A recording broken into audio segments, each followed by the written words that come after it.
প্রবর্তকে প্রবর্তনের যুগ ধর্ম এবং শ্রী ঠাকুরের বাণী ও দর্শন। ধর্ম প্রবর্তক বলতে মানে যেটা বললেন গীতায় যে ধর্ম সংস্থাপন, প্রবর্তন মানে সংস্থাপন।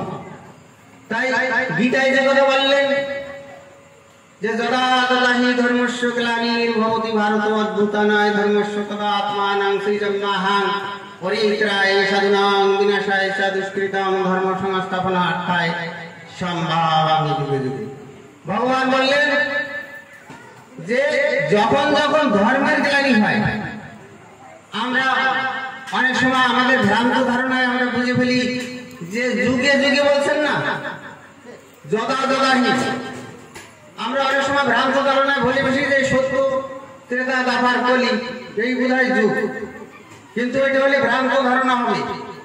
যুগ মানে সময়, এই যদি না হবে তাহলে ঠাকুর পরবর্তীতে বললেন যে ধর্ম যখন বিবেক বাহানে ব্যর্থ করতে যায়, তার মানে যখন ধর্মটা গ্লানির পথে ধাবিত হয় তখন তিনি আসেন। চৈতন্যদেব এসে কি বললেন যে এই মতো আছে আর দুই অবতার। তিনি যুগ হিসেবে বলছিলেন কি যে অতি সত্তরে এই মতো আছে আর দুই অবতার, কীর্তন আনন্দ রূপ হইব আমার, তাহাতেও তুমি সব এই মতো রঙ্গে কীর্তন আনন্দ সুখে রবে ওর সঙ্গে। রামকৃষ্ণদেব এসে বললেন যে মানুষ তিনি মানুষ হয়ে না এলে, তিনি সেই পরম পুরুষ, তিনি মানুষ হয়ে না এলে মানুষের জীবের আকাঙ্ক্ষা পড়ে না, প্রয়োজন মেটে না। তার মানে তিনি কোন যুগে আসবেন আমরা যে ধারণা করে বসে রয়েছি সত্য ত্রেতা দ্বাপর কলি, এটা কিন্তু আমাদের সম্পূর্ণ ভ্রান্ত ধারণা হবে। মানে ওই যুগটা মানে সময়। তাই তিনি বললেন তিনি মানুষ হয়ে অবতার না হলে জীবের আকাঙ্ক্ষা পড়ে না, প্রয়োজন মেটে না। তাই তিনি যখন মানুষ হয়ে আসেন জীবের মুক্তির চাবি তার হাতে থাকে, আর অন্য কারো কাছে থাকে না। এটা হচ্ছে ভ্রান্ত ধারণা। তাই তিনি আবার বললেন, ভগবান রামকৃষ্ণদেব আবার বললেন যে তিনি মানুষ হয়ে যখন আসেন যুগের বার্তা নিয়ে, তিনি যুগে যুগে লোক শিক্ষার জন্য নিজেই গুরু রূপে অবতীর্ণ হন, আর কেউ গুরু হতে পারে না জগতে, তিনি একমাত্র গুরু। তাই তিনি বললেন যে সেই সচিদানন্দ গুরুই একমাত্র গুরু। তিনি বললেন যে মানুষের কি সাধ্য, অন্যকে এই ভববন্ধন মোচন করবে, আরেকজন আবার বলে আরেকজনের কি সাধ্য, আরেকজনকে ভববন্ধন মোচন করব।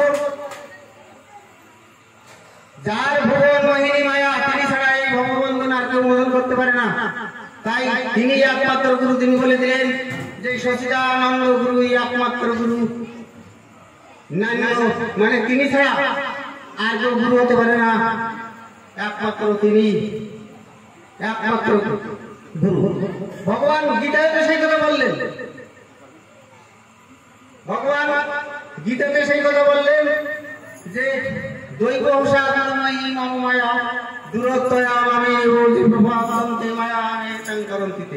তিনি বললেন যে এই দুস্তর মায়া থেকে, এই সংসারের দুস্তর মায়া থেকে তিনি ছাড়া আর কেউ এই বন্ধন মোচন করতে পারে না। তাই তিনি একমাত্র গুরু, সচিদানন্দ গুরু। ভিন্ন গতির নাহি গতির নাহি গতির নাহি গতির নাহি অন্যতা, তিনি একমাত্র গুরু। তাই ঠাকুর বললেন যে সেই পুরুষোত্তম আসেন যখন সব গুরুর এই সার্থকতা, তাকে ধরলে হয় না কো গুরু, তাকে জীর্ণ কথা। পুরুষোত্তম সবাই গুরু, এই জগতের গুরু, তিনি সবাই গুরু, জগতের গুরু। পুরুষোত্তম আসেন যখন সব গুরুর এই সার্থকতা, তাকে ধরলে হয় না কো গুরু, তাকে জীর্ণ কথা। তিনি একমাত্র গুরু। তিনি যখন আসেন তিনি সে ব্রহ্মাবত গুরু, ব্রহ্মাবত গুরু। তিনি জনক ব্রহ্মার গণনা করিবে বিশ্বপদে নমস্কার, তিনি একমাত্র গুরু, তিনি ছাড়া আর কেউ গুরু হতে পারে না। তাই এটাই হচ্ছে যুগের বার্তা, তিনি যুগের বার্তা নিয়ে আসেন। তাই ঠাকুর বললেন একই সত্তা, তারা একই সত্তা, তারা দুই নয় বা বহু নয়, একই সত্তা যুগে থেকে আসেন যুগের পরিপূরণে, একই সত্তা তারা যুগের পরিপূরণে আসেন, একই সত্তা নিয়ে আসেন। তারা তারা আসেন মানে জীবের আরো থেকে আরো পথ দেখাতে, তাই ঠাকুর বললেন। তা যাই হোক, আজকে সময় খুব কম, এদিকে আমার, তাই ঠাকুর বললেন এদিকে আমার সংক্ষেপ